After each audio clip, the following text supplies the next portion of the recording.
Welcome to Snippets of Wisdom with your host, Dr. Mike Corral and Dr. Michael J. Murphy. Snippets of Wisdom is the boomer's gift to the next generation and to the world at large. Dr. Michael J. Murphy and Coach Dr. Mike Corral are experienced psychotherapists, writers, and healers who find the greatest satisfaction in sharing the benefits of a lifetime of struggle and learning. Coach Mike has spent decades spreading deep wisdom and supporting youth through the juvenile justice system.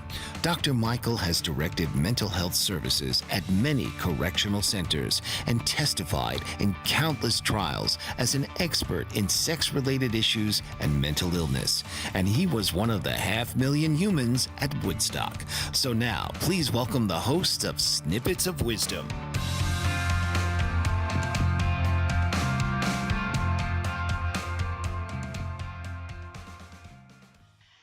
And welcome to Snippets of Wisdom. I'm Dr. Mike Corral. With me is co-host Dr. Michael Murphy, forensic psychologist. Today, we're talking about something very, very interesting. We're bringing together two thinkers who never met, who wrote in different eras and spoke different languages, yet they have both diagnosed the same human vulnerability. We're talking about Hannah Arendt, who wrote the banality of evil, a story about Eichmann, who worked during World War One and was responsible for acts of genocide. And we're also talking about Napoleon Hill, who called that same way of thinking drifting. He called it drifting. When a person stops thinking for themselves, something else begins to happen. Something else takes over and thinks for them. When somebody stops thinking for themselves, they become vulnerable to manipulation.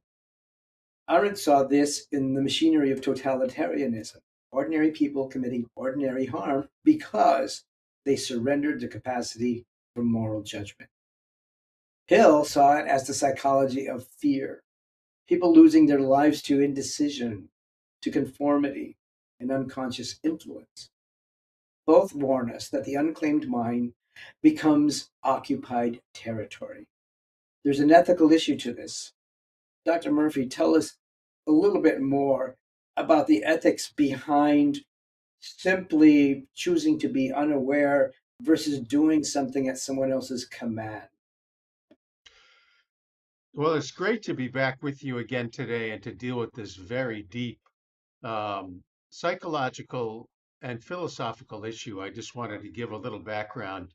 I actually majored in philosophy as an undergraduate and love the field of philosophy and all of the complexities that it offers in terms of our understanding of our lives and all of our choices over the course of our lives.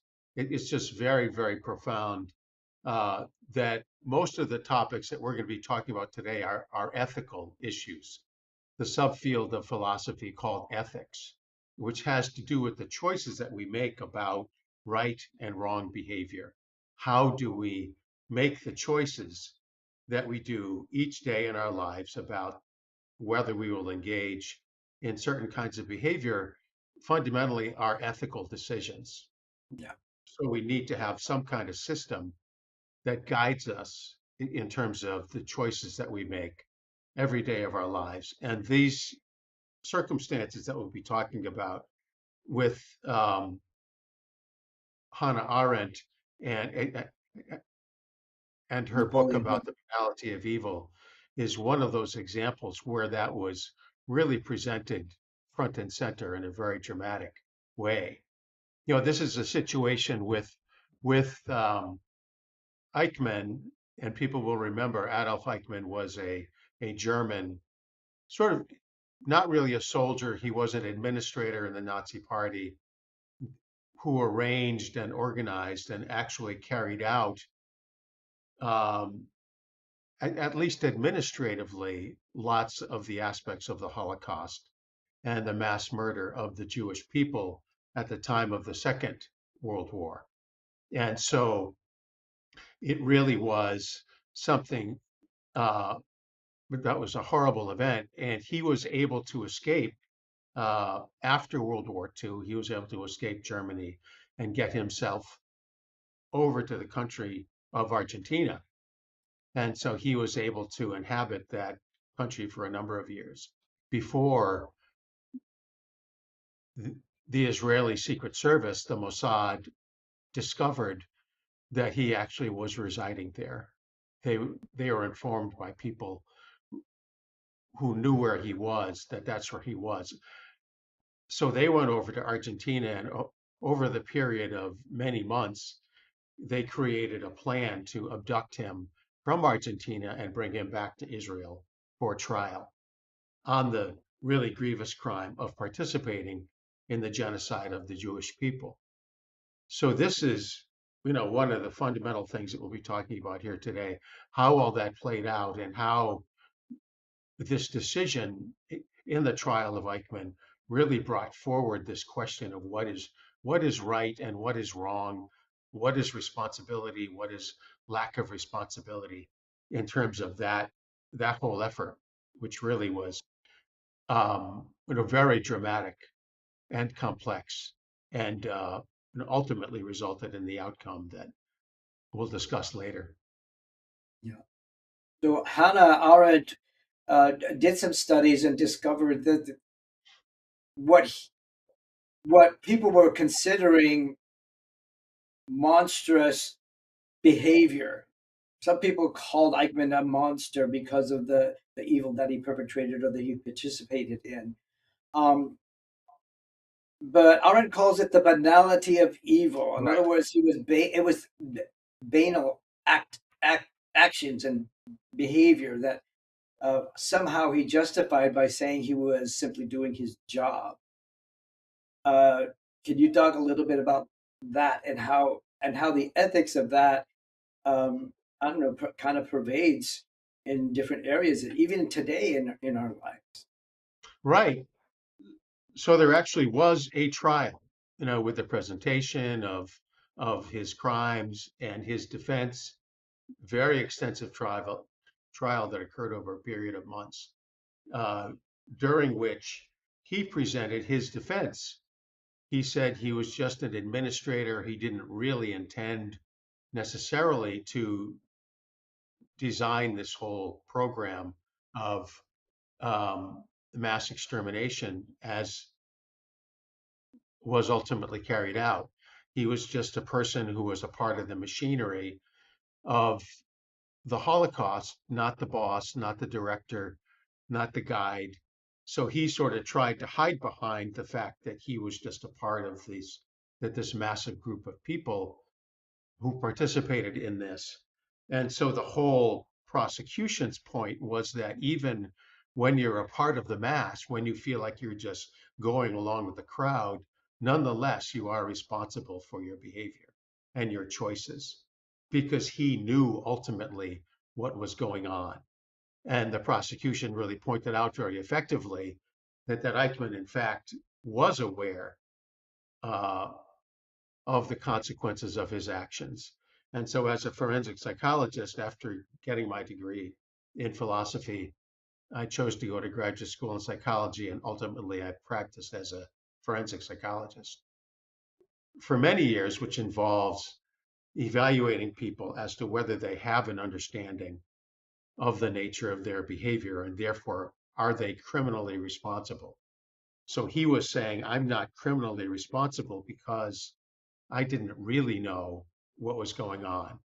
But the prosecution was very effective in pointing out that he did know what was going on. And therefore, even though he was just going along with others in the completion of these heinous actions, he nonetheless was responsible for that. So it's a lesson for all of us to learn that even though we may feel like we're following the crowd, even though we may feel like we're just sort of going along with other people who are doing things, when those actions are harmful to others or morally wrong or legally wrong, we nonetheless maintain responsibility for those actions. And that was the drama of the whole situation that we'll be talking about here today. That brings to mind a couple of things that are going on today that are actually of extreme importance. have human trafficking taking place, have been taking place for decades now. And I'm sure in those arenas there are people who are working for authorities that will I don't know, just kind of uh, blame the authority, blame somebody else because they're just doing their job as well in all of this. Even if it's like turning a blind eye to what may be happening, or claiming that you're just unaware of what's going on. And that's their job. That's where their livelihood comes from. You know, what are your thoughts on that and some of those issues that are going on today?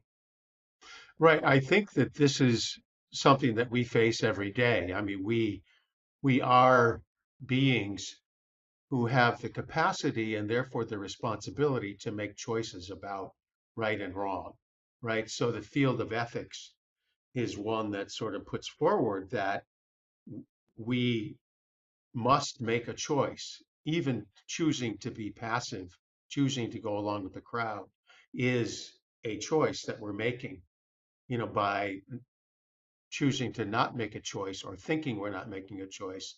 Nonetheless, we are making a choice about our behavior and how we participate in what's going on. So I think that the critical issue that gets pointed out is that there's an ethical aspect to our daily lives. And when we go through our lives, we really need to give that the attention that it deserves, really understanding whether you're a school teacher or a nurse or a medical doctor or an auto mechanic or a carpenter, that every day you're making ethical decisions about how you choose to live and how we choose to manage our behavior, and that those choices have consequences. So that's kind of the interesting part. Hannah Arendt in her book, The Banality of Evil, really sort of pointed out how, as she observed, the prosecution of Adolf Eichmann, how mediocre a person he was. I mean, he seemed to be very ordinary and very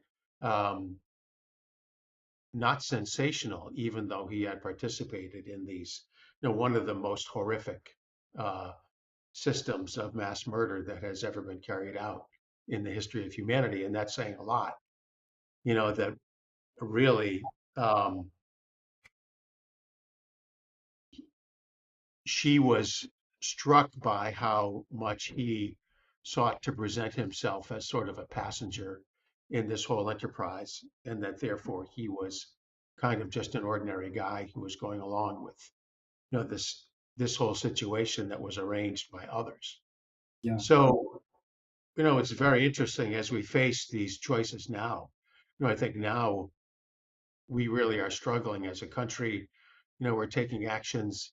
The United States is taking actions. We're voting for this person, not that person. I mean, we're constantly involved in choices that we're making Mhm. as a larger group of people and also as individuals in terms of what we think is right and what we think is not acceptable. I have a question about uh, to, as a forensic psychologist, how difficult would you say it is to come up with evidence that somebody is liable, that somebody does know the difference between the right and wrong in what they're doing? We have other trials, I mean, that are going on right now, and other scenarios that are just as egregious, and yet somehow or other there are issues that make it difficult to provide solid evidence of someone's guilt or liability, or uh, you know uh, the unethical behaviors. There are so many cases, and I don't want to get into the politics of all of it, but there has to be um, a common thread that shows that people are liable, even though they hide behind authority, or they simply are unaware of what's going on. Right.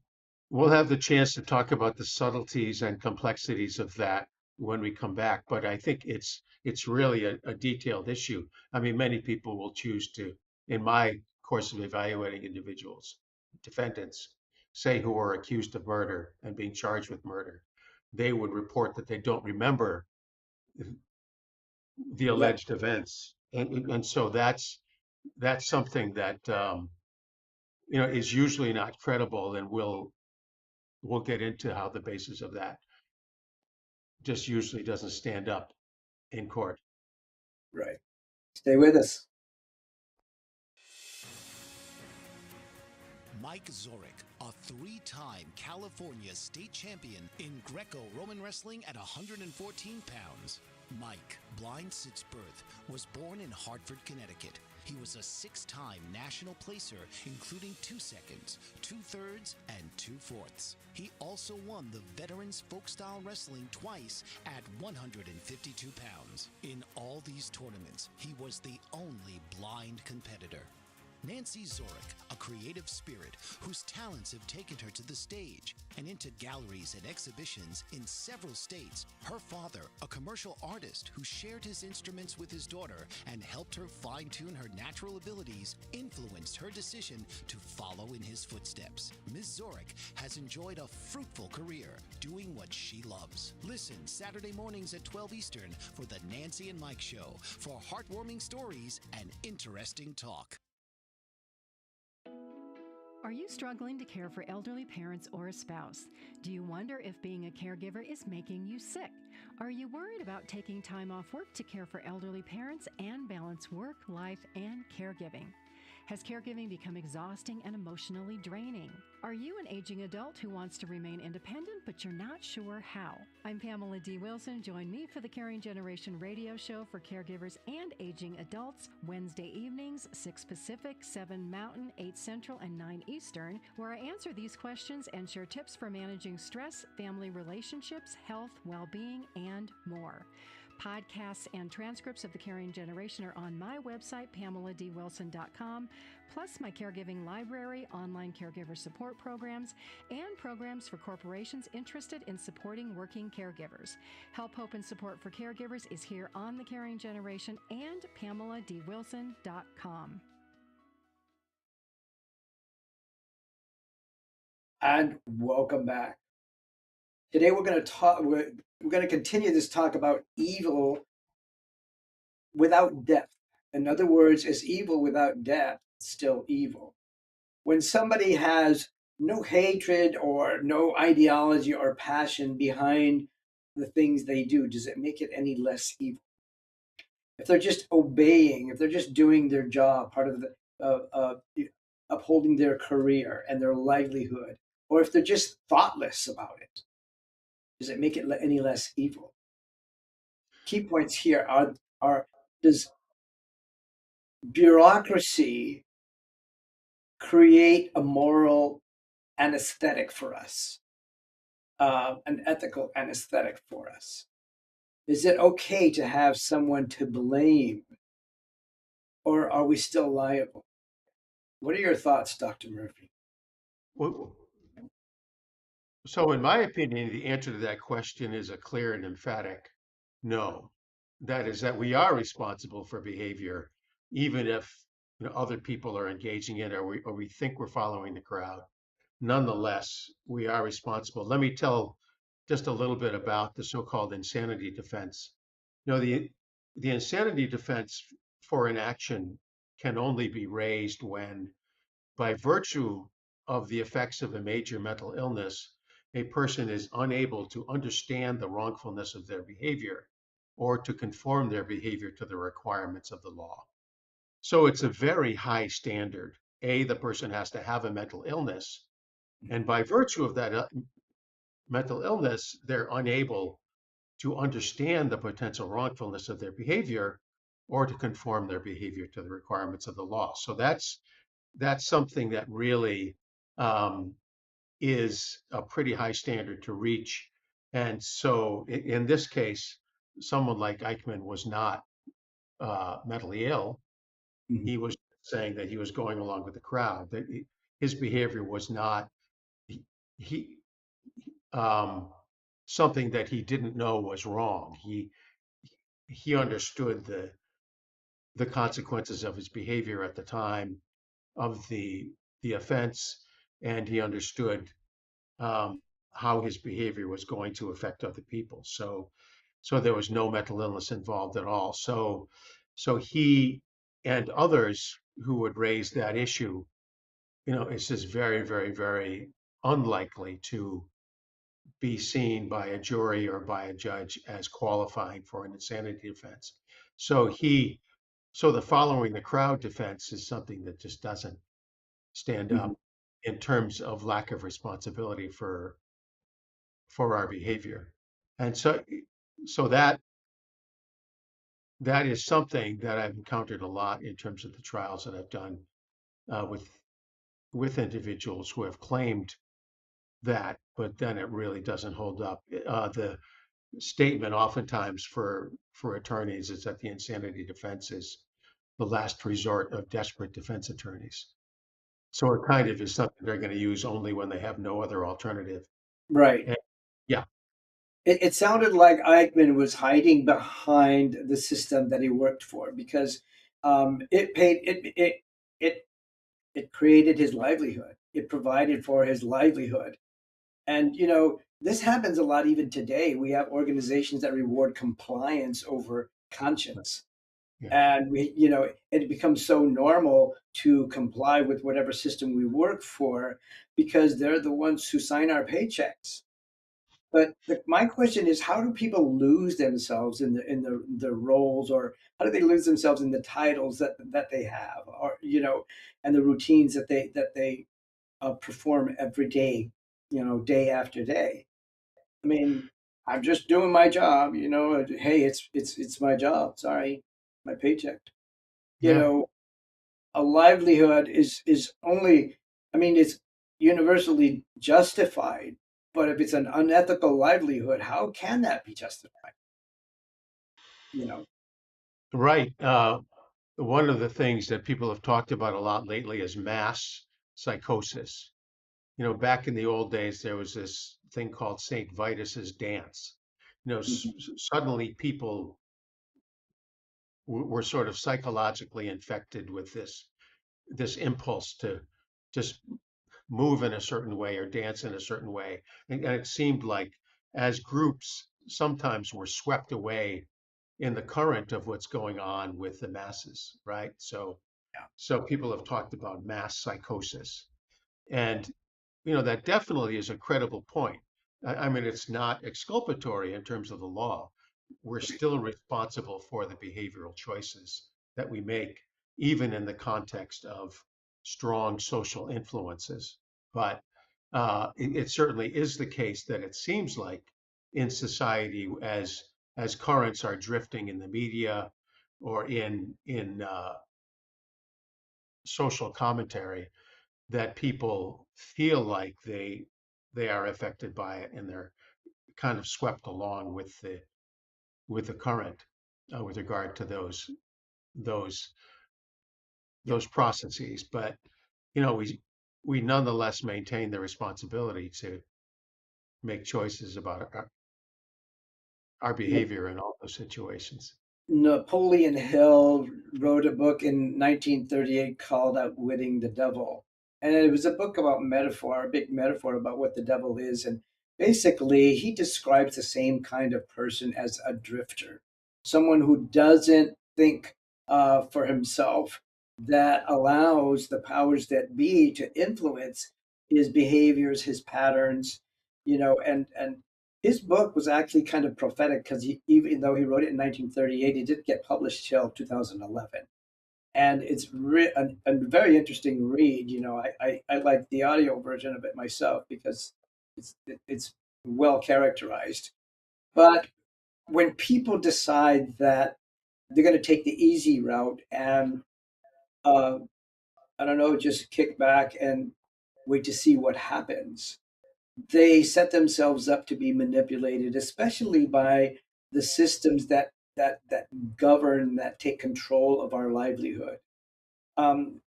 Take for example, big pharma, big agro. It becomes easier after a while to just give in and decide that, yeah, we have to participate because we don't really have a choice, where in fact the choice is clear, but it's just more difficult. How justifiable, my question to you, Dr. Murphy, is it with issues like global warming and the issues of saving the environment and making sure that we clean up our footprint and not contaminate the earth the way we seem to be doing?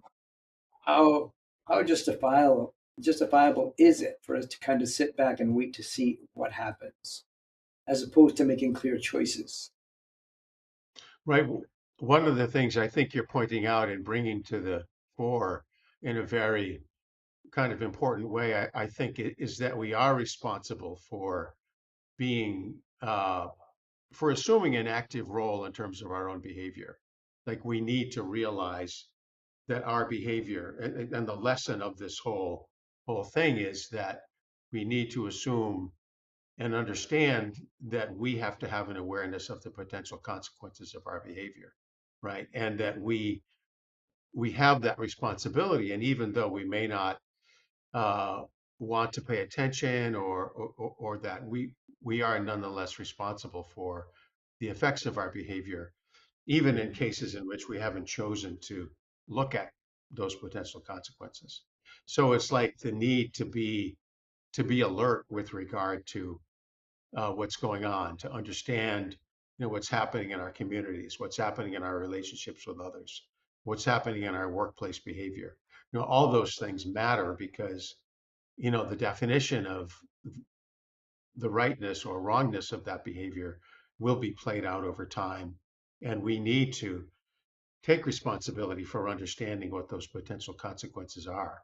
So I think that's what it means to be a human being. And I think that's the kind of thing that Napoleon Hill is pointing out, that we have to take an active role in our own lives and not be passive kind of participants or non-participants rather in the choices and the effects of our presence on the planet here.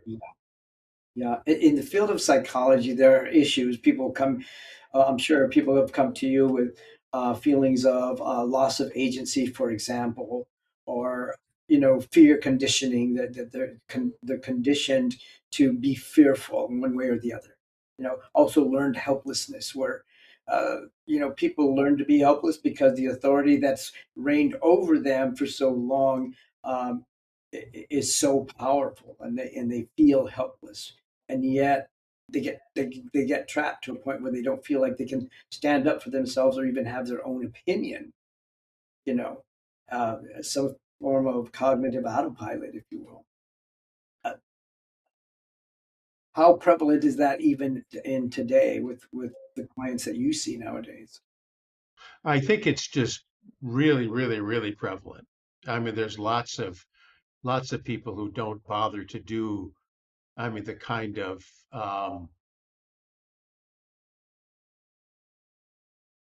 very energy intensive work that is involved in really understanding the potential consequences of our behavior and the choices that we make every day.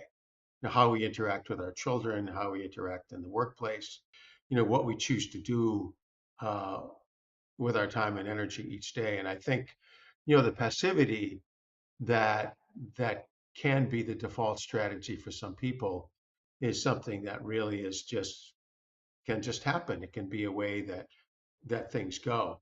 And That, so, yeah, oh, I was really going to say, understanding the guiding principles of our behavior in our communities is important. yeah, that passivity becomes collective in nature, and sometimes our society takes a whole, as a society, they take a passive approach to some of this stuff. We'll talk some more about this when we come back. Please don't go away. We're going to talk about the battle for your mind and freedom of thought. Master of words, powerful player, What life-changing words can Dr. Janet Smith Warfield pull out of her magical toolbox that just might mysteriously open a door you never knew was there? A door to free yourself from fear forever. Transform your rage into right action. Release your guilt. Position you into a life of freedom, purpose, passion, power, and peace. All quite suddenly, unexpectedly, and almost miraculously, with no effort on your part. Join Dr. Janet on Dancing with Words, Dancing with Wisdom, as she and her guests show you how words map our experiences, immersing you in a sound bath that relaxes your muscles, opens your mind, and supports you in co-creating your extraordinary life.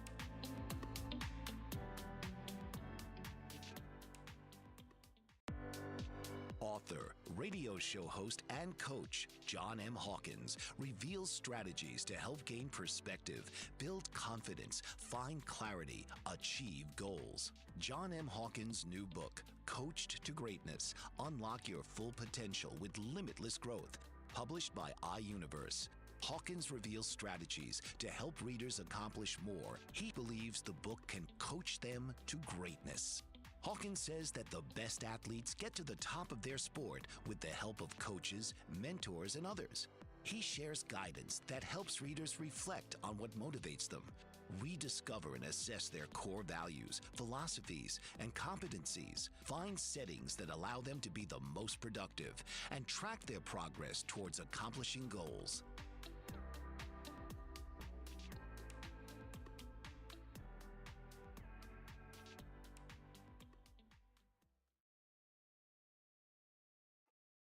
Welcome back.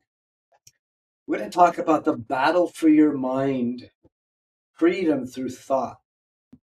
We don't realize that thinking is a responsibility of ours. It's not a privilege. Thinking is what allows us to uphold our code of ethics, to be able to foster our moral compass. Thinking for ourselves is actually more of a responsibility, because when we don't think for ourselves, we give ourselves over to be manipulated and controlled and, you know, and influenced by some of the things that are easy to blame. I think as individuals, the safeguard becomes awareness, being enlightened enough to where we can actually notice when we're drifting or becoming thoughtless. We can notice when we are conforming. Not that we need to be non-conforming all the time, but we need to draw the line somewhere, and we need to be aware of where that line needs to be drawn. Because if not, we're going to be numbing out. If we don't do that, we will begin to not have a thought of our own, not have a position, not have a purpose. And we all know how important it is to have a purpose and to have meaning in our individual lives. What are your thoughts, Dr. Murphy? Yes, I think that issue of purpose is really the fundamental one, for us now, as a country, as a community, as a planet. We're really at a point in time when we need to define our purpose, and this is another philosophical question that, is fundamental. We think about it's kind of metaphysical. When we ask the question, why are we here? Like, what are we doing? What is our purpose in being here? Yeah, What is the purpose of my life? And I think, the need to clarify that, in with regard to the longer period of our life, but also with regard to what we choose to do every day, it, in terms of our behavior and how we define, the expression of this energy that we have, then we have to make decisions about over the course of our lifetime. So I yeah, think clarifying that purpose is about saying, I'm alive, I'm a human being, I have this opportunity to do something, and I'm going to choose to define how I invest that energy and how I express that energy. And each of us makes that choice either passively or actively every day. And yeah, that's the critical thing. So I think the purpose, and even, you know, when we think about it collectively, the country itself, our communities and our nation, how we're making decisions now about what the purpose Yeah. of our whole community is, and how we want to manifest that is something that's really, uh, it's an opportunity to make, and this is something we've talked about in previous podcasts as well, I think, we have the opportunity now to make decisions that are really going to form the present and the future for for humanity in all of Mhm. our expression on the planet. There's a lot of technological things that are going forward, that influence our lives and create opportunities that really will give us the chance as a human community to support each other and care for each other and create opportunities for us to live in ways that are most meaningful for us. And in order to do that, as you say, we really need to define what our purpose is and why Yeah. we're here and what we want to do with this opportunity to be alive that we Yeah. have, that we've been given. I think there are probably too many people that have not established their own personal values, their own set of values, and what's important to them. Their principles in life. And so many people are just okay with going along with what everybody says, and you know, they don't take the time to ask, are these my thoughts, or are these somebody else's thoughts that I'm going along with? There's a point in all of our lives when we reach adulthood, even in our own families, when we actually consider our own family values. What values did my family grow up with? Are these aligned with my personal values? And at some point, it's healthy to realize, well, my values kind of transcend these family values. We did have these family traditions, yada yada. You know, I think it's valuable for me to uphold them, or I think it's valuable for me to let go of some of these things. There's a time in our life when we need to make that decision, and yet that decision should not be driven by fear. Uh, you know, fear should not be what causes us to stay quiet, or it should not be what causes us to speak up, uh, either. It's our intention, and it's the purpose behind what we're doing. What is the greater good, and how will this play out? How will this, what environmental impact will this decision have, in my own private circle, my family, my community? Hmm. What do you think? That's a great point. I think the role of fear in decision making and the role of fear in how we organize our choices about behavior every day is so significant because fundamentally, as we've talked about before, our fundamental need as human beings, in a sense, is to be safe and to feel Mhm. like we are safe. So we're Yeah. constantly pursuing ways that we can be safe. We need to establish, oh, am I safe? Okay, now is everything all right? I don't have to worry about extreme danger right now. Then we can sort of take a breath and start to concentrate on our lives in a more relaxed way.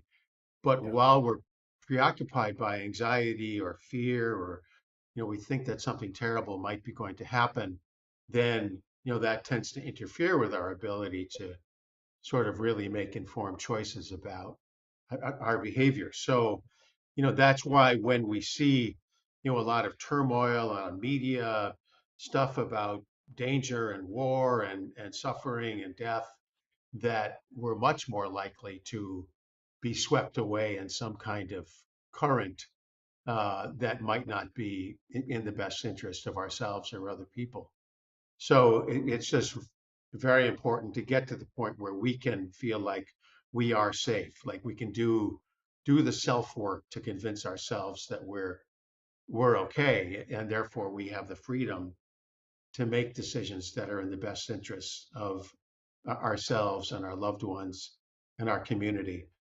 Yeah. So yeah, I think that's just a great insight that the role that fear and anxiety can play on interfering with our freedom And so the necessity of self-care, like really paying attention to the process of making sure that I'm okay, I'm calm, I can do the meditation, I can manage my life in a way that above all allows me to be responsible for my behavior and my choices. I think people underestimate the power and importance of thinking, simply thinking for ourselves. In some cases, it's an act of bravery to think for yourself, to think your own thoughts instead of being a devotee or being loyal to the system, that you work in. Um, Thinking for ourselves has a way of disrupting other systems that could be and end up being harmful down the road.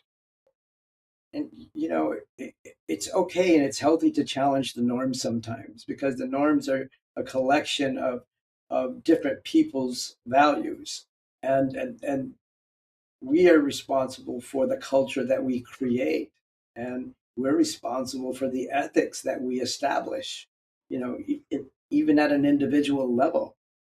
So why stay quiet and allow the ethics to be formed around us, and the mores be formed without our input? And to be able to do that, we have to think. We have to decide. You know, this is good for all of us. This is good for humanity. This is an act of courage, an act of valor in some cases. It awakens our conscience to think. I It's interesting. I remember a book by an author called Ernst Dimnay that was called The Art of Thinking.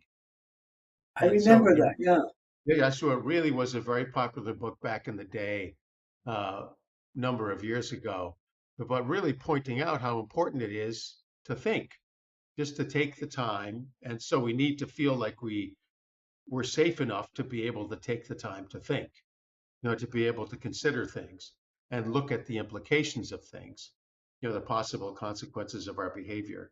And so I think that observation of the willingness to think and say, okay, I'm that. So in this situation, um, Eichmann was sort of saying that in the circumstance with the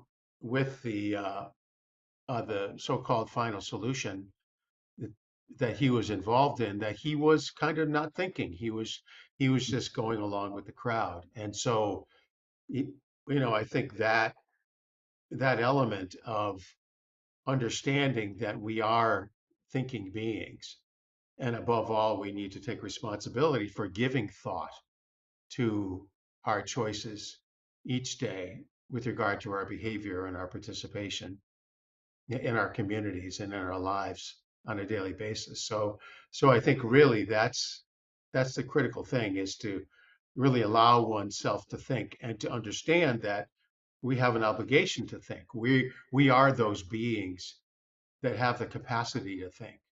And that means to consider things, to consider the consequences of things, to yeah, understand how our behavior might affect other people. There's this cognitive skill called perspective taking ability that is something that's very interesting. And that's something that human beings can do. We can actually imagine what it's like to have the perspective of someone else. It's a frontally mediated skill that we can do as human beings because we have highly developed frontal cortical areas in our brains. And so that allows us to be able to really think and feel about what it would be like to be someone else in their position. And so mhm, obviously Eichmann was someone who was not choosing to do that.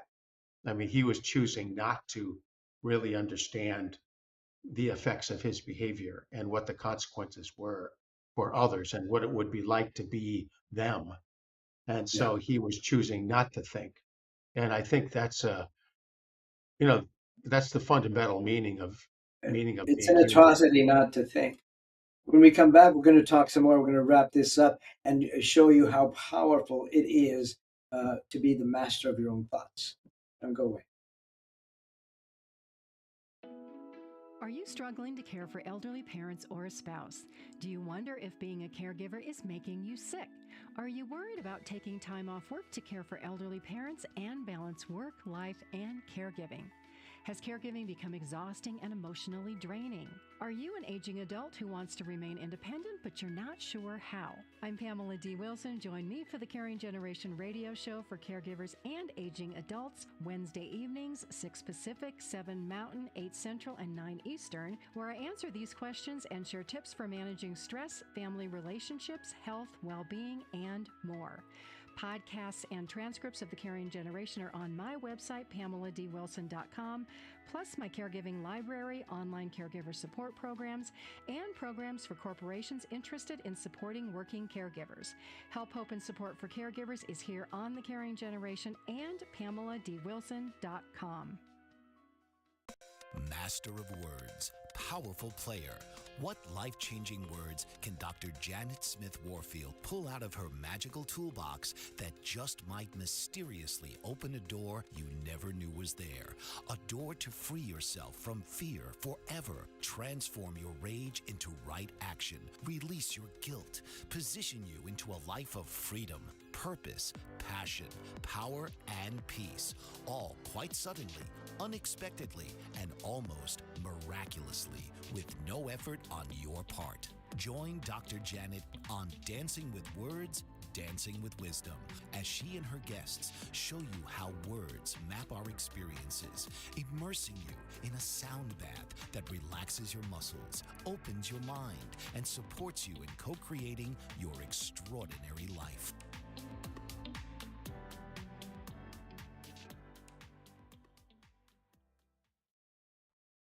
Welcome back. If you're still with us, it's because you found something interesting about what we're saying today, and I want to thank you for that. Be sure to like and subscribe to this channel. Feel free to drop some comments so that we can know what things are interesting you and what we can talk about in future episodes.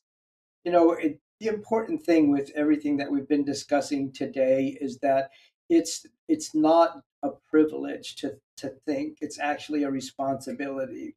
But sometimes it feels better than other times to be able to think for ourselves. It feels almost like a luxury for some of us to be able to have our own thoughts and to be independent. The powerful thing about that is that it requires a different part of who we are, an operation in a different human domain, and that is probably closer to the spiritual domain than anything else.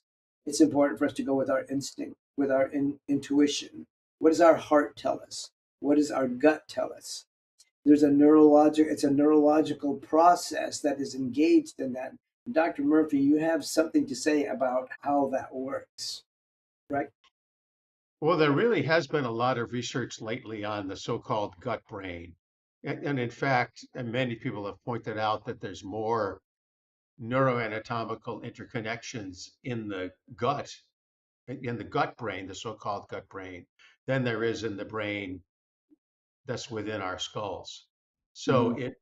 we really have this sort of psychological, emotional intelligence that responds to situations and sort of tells us, how we get a hint that this might not be the right thing to do. We get this gut sense, maybe this isn't the right thing to do, or maybe this is the right thing to do.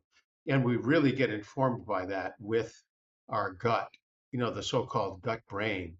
And Mm-hmm. it's really a powerful, powerful thing that has been researched more and more these days. And if our you want to find out more, there's a lot of information out there that sort of talks about the interconnections that really have to do with this process of understanding rightness and wrongness with the gut brain and becoming sensitive uh, to our own predispositions and feelings. That the feeling part of intelligence, the emotional part of intelligence.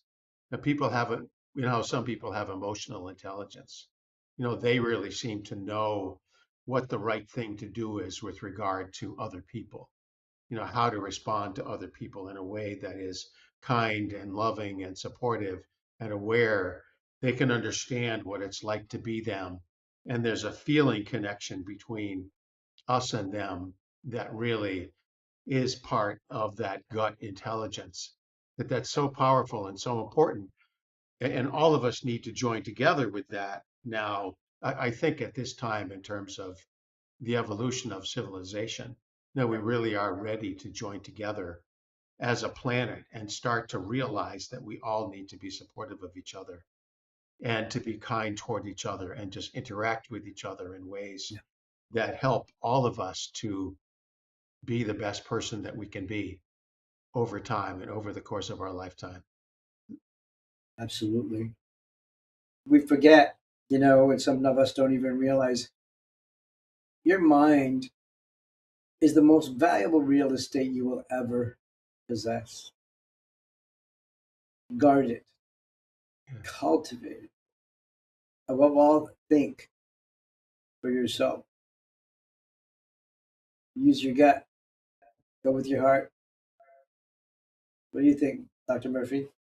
Those are great observations. And I think the journey of life is, um, really best served warm, if you will, because I think that we really need to value this opportunity to live. And that's this kind of stuff that we're trying to bring forward in this podcast, is that, the more that we take the opportunity to examine the subtleties and complexities of this great opportunity to live, the more meaning that we will be able to make over the course of our lifetime, and the more that we'll be able to contribute to our own lives and to the lives of others. And I think that's the key thing, is to really acknowledge and value, this opportunity to be alive, rather than sort of allowing ourselves to be passively carried along by whatever current happens to be, whichever way the wind is blowing at the moment.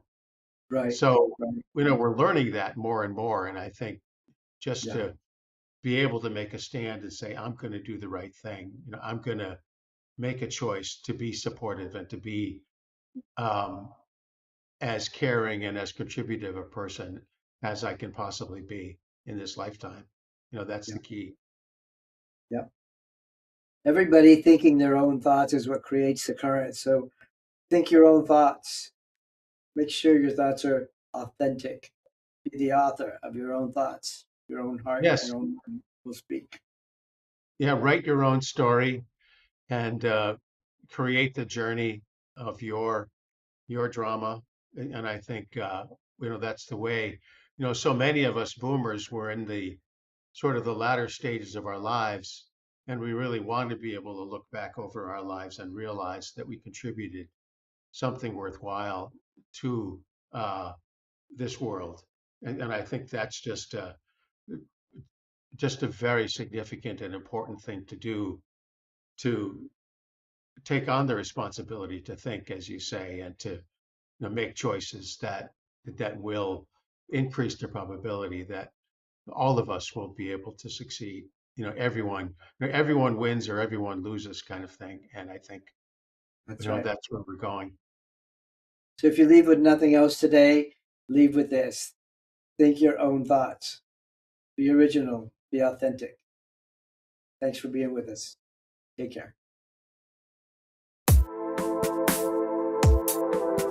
This has been Snippets of Wisdom with hosts Dr. Mike Corral and Dr. Michael J. Murphy. Tune in and learn about the primary issues facing our society today and find the best chance of securing a stable and prosperous future. Snippets of Wisdom will enrich your life and the lives of all of your loved ones.